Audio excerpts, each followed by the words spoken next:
Haleluya. Turagukunda cyane.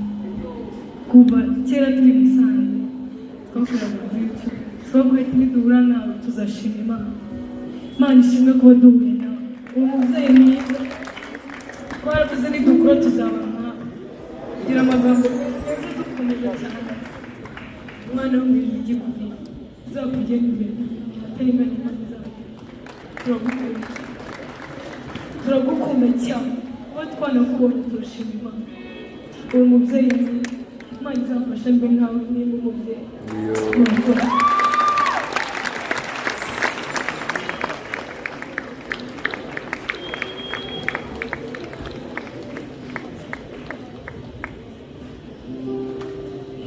Bagira ngo nsabe abacuti ba DORCAS na VESTINE, abacuti banjye mugure album sibyo?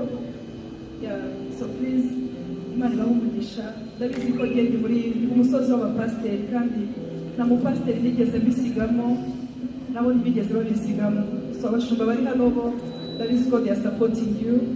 Imana ibahe umugisha abashumba bari hano, turabizi neza ko babikora. Bishop Masego we tubana henshi, ndabizi ko n'umuryango we babitekereje n'abandi batandukanye. Please go ahead. God bless you. Amashyireje cyane reka tubahe akaruhuko gatoya. Thank you. Reka kugira ngo muze kuduha hari abifuza gutanga, basaba kugira ngo dukomere Imana amashyi. Ndashaka kumwifuriza cyane.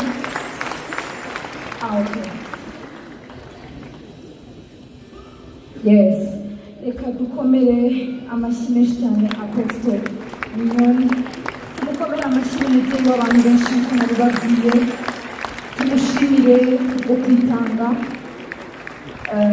kwinshi cyane. So barongera bagaruke DORCAS na VESTINE. Hano hari CD nziza cyane ushobora kuyitunga nawe ikakubera urwibutso. Gukora CD ni ibintu by'ibitangaza. Reka nshimire rero abaje kugura CD.